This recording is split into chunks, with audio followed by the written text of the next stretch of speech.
ভিডিওটি junior homeopathic চিকিৎসক বন্ধুদের দেখানোর জন্য এবং শেখানোর জন্য।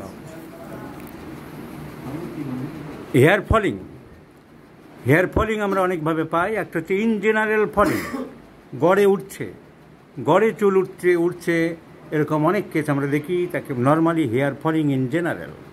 যখন অল্প কোনো পার্টিকুলার স্পট থেকে ওঠে তখন তাকে বলা হয় অ্যালোপেশিয়া এরিয়েটা। আর যখন বিস্তীর্ণ জায়গা জুড়ে উঠতে থাকে তাকে বলা হয় বাল্ডনেস, টাক পড়ে যাচ্ছে আস্তে আস্তে। বাল্ডনেস জেনারেলি জেনেটিক, বাবার থাকলে অনেক সময় তার ছেলের হয়, এরকম বংশ পরম্পরায় দেখা যায়।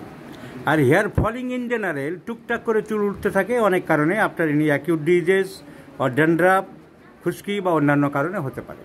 কিন্তু অ্যালোপেশিয়া এরিয়াটা যেটা ছোট ছোট স্পটে চুল উঠতে থাকে, একটি ছেলে 17 বছরের ছেলে, ওর মাথা থেকে এরকম উঠছে চুল, এরকম একে দিস ইজ কল অ্যালোপেশিয়া এরিয়াটা। জায়গায় জায়গায় ওর চুল উঠে যাচ্ছে, তার জায়গায় জায়গায় চুল উঠে যাচ্ছে। এই জন্যে ছেলেটি এসেছে, ওর বয়স 17 বছর, ও 11-এ পড়ে, ক্লাস 11-এ পড়ে। তা এটা একটা সমস্যা, এই জন্য আগে চিকিৎসককে দেখানো হয়েছিল, একজন চিকিৎসককে দেখানো হয়েছিল, উনি চিকিৎসা করেছেন, ওনার প্রেসক্রিপশন আমরা দেখে নিলাম, উনি দিয়েছেন ফসফরাস, সেলেনিয়াম। আমরা দেখছি আগে কি ওষুধপত্র পড়েছে, যখন প্রেসক্রিপশন পেলে আমরা দেখতে পারি, না পেলে তো দেখার কোনো রাস্তা থাকে না। তা উনি দিয়েছেন ফসফরাস, সেলেনিয়াম এবং ফসফরাস আবার দিয়েছেন, আর ওই দুটো ওষুধ উনি দিয়েছেন দেখছি, ফসফরাস অ্যান্ড সেলেনিয়াম। কিন্তু ইমপ্রুভমেন্ট খুব একটা কিছু হয়নি। ওনার চিন্তা ভাবনা করে উনি যা দিয়েছেন, এখন আমরা কি প্রেসক্রিপশন করতে পারি।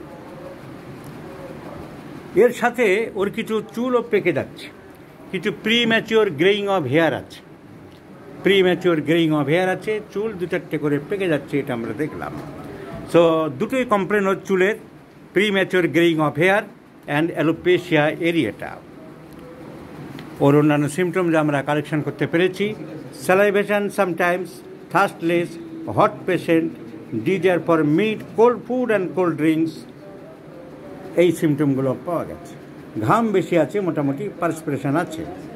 মেন্টালি আমি যে সিমটম দেখলাম, ও সেই আজকালকার ছেলেদের মতন অত ডাকাবুকো বা ড্যাশি সেরকম ছেলে নয়। ও ঠান্ডা স্বভাবের, ধীর স্থির, ভদ্র ছেলে বলে আমার মনে হলো, যেটুকু আমরা বুঝি। ওর মা সাথে এসেছে, ওর মা শান্তশিষ্ট, একজন শান্তশিষ্ট ভদ্রমহিলা।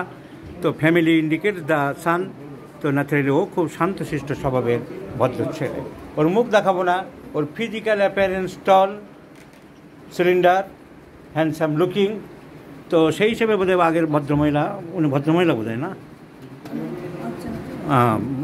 সমর্চনা চক্রবর্তী ভদ্রমহিলা, উনি ফসফরাস দিয়েছিলেন, কিন্তু সব সিমটম না বুঝতে পারলে যা হয় তাই হয়েছে, খুব একটা কাজ হয়নি। ওনার নাম ছিলেন ডক্টর অর্চনা চক্রবর্তী, BHMS ফিজিশিয়ান।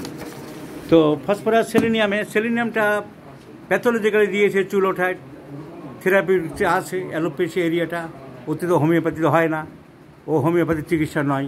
আর ফসফরাস ওই যে একটা সিমটম দেখে হয়তো উনি দিয়েছিলেন, ছেলেটা tall, cylinder body, and cold food and cold drinks ভালোবাসে।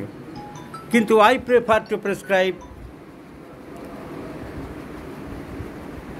phosphoric acid falls, because mental symptoms is predominant. The mildness, the soberness, and premature graying of hair, and desire for cold drinks and cold foods, all symptoms go in favor of phosphoric acid.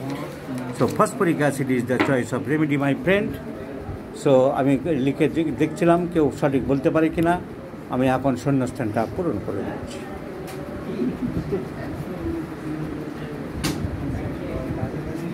So phosphoric acid is the choice of medicine and I do believe.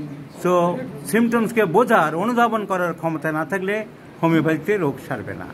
Or mental symptoms আমি জোর দিলাম, তার সাথে premature greying of hair, তার সাথে desire for cold foods and cold drinks, একটা silent, একটা ট্যাসিটার্ন, এই mental makeup is the makeup of phosphoric acid. So phosphoric acid is the choice of medicine.